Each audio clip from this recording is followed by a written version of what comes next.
Bom dia, queridos, queridas e queridos colegas. Espero que vocês estejam muito bem.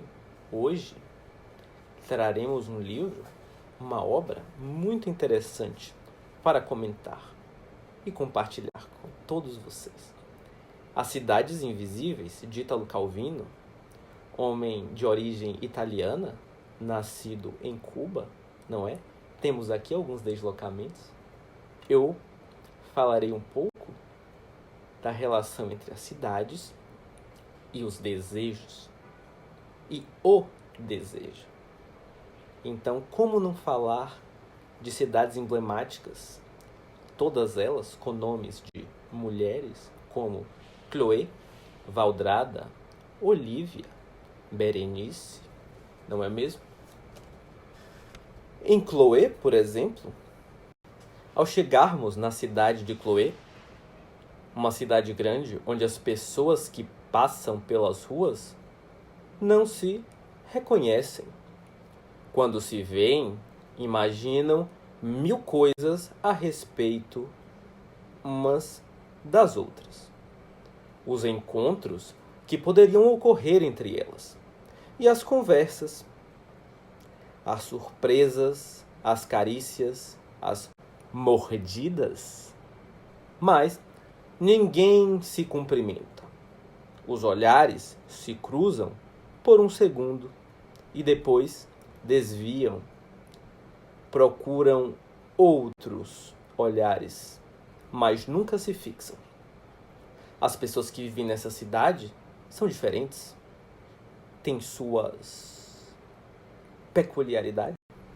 Voltando à cidade de Chloé, então seus habitantes, as pessoas que vivem nessa cidade, são distintas, possuem suas peculiaridades. Temos anãs, cortesãs com leques de avestruz, mulheres, canhão, cegos que caminham com jaguares, não os carros, os animais, em coleiras. Bom, em Chloé há uma contínua vibração luxuriosa, a mais casta de todas as cidades. Chloé, ou Chloe, como preferirem. Bom, se todos nessa cidade começassem a viver seus sonhos efêmeros, todos os fantasmas se tornariam reais. E o carrossel de fantasias teria seu trágico fim. Bom, como não falarmos da obra de Ítalo Calvino na perspectiva do desejo, sem lembrarmos de Deleuze.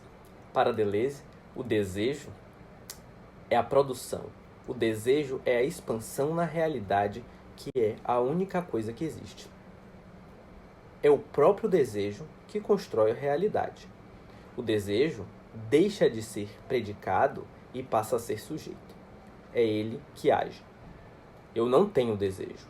Eu sou o desejo. Ou o desejo sou eu. Cada parte de mim é desejo.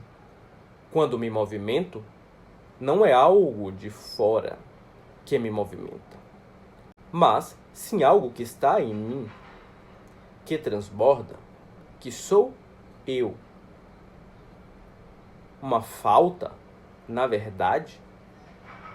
Pois bem, como não pensar no desejo em Ítalo Calvino sem lembrar de Deleuze? Como não perceber que uma falta é, na verdade, ela te é produzida como falta? E os mecanismos de poder e a expansão do desejo manipulam o ser. Portanto, como não pensarmos no desejo nômade, não é? Como não pensarmos no desejo nômade quando falamos dos desejos nas cidades de Calvino? O desejo, quando bem vivido, ele nos torna nômade, pois eu não vou me apegar a coisas, pois elas não vão me completar. As coisas se tornam momentos, portanto, as coisas se tornam momentos da minha vida, passagens por mim, em que ali nelas eu posso me expandir, produzir e afirmar, mas também passar. Eu me torno o que Deleuze chama de desejo das coisas. Eu experimento elas e passo por elas. O desejo não quer ser interpretado, ele quer ser experimentado, expandido. Por outro lado, nós temos os agenciados. Na obra de Italo Calvino, As Cidades Invisíveis, nós temos Kublai Khan, descendente direto de Gengis Khan, e Marco Polo, o navegador italiano. Inicialmente, em suas comunicações, Marco Polo, contratado para mapear as cidades do reino de Kublai, não fala a língua do Kublai Khan. E Kublai Khan, por sua vez, também não fala a língua de Marco Polo, italiano.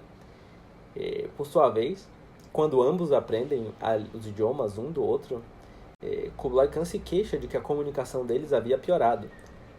Anteriormente, Kublai e Marco Polo se comunicavam muito através de sinais, piscadas de olho, sorrisos, a mimética facial e do corpo, né? O corpo também fala.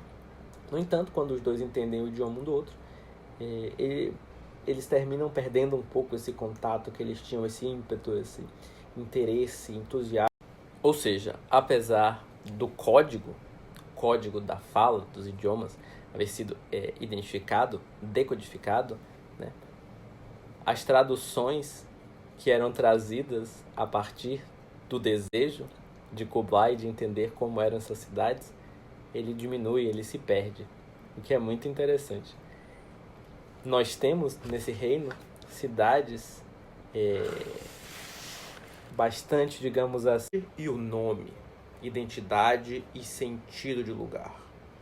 A cidade e a memória, a presença do sítio e a influência do passado, desejo, a motivação inconsciente e a ação sobre a memória, as cidades e os símbolos, a linguagem da subconsciência, a cidade e o nome, identidade e sentido de lugar.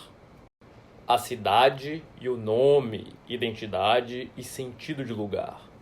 A cidade e a memória, a presença do sítio e a influência do passado.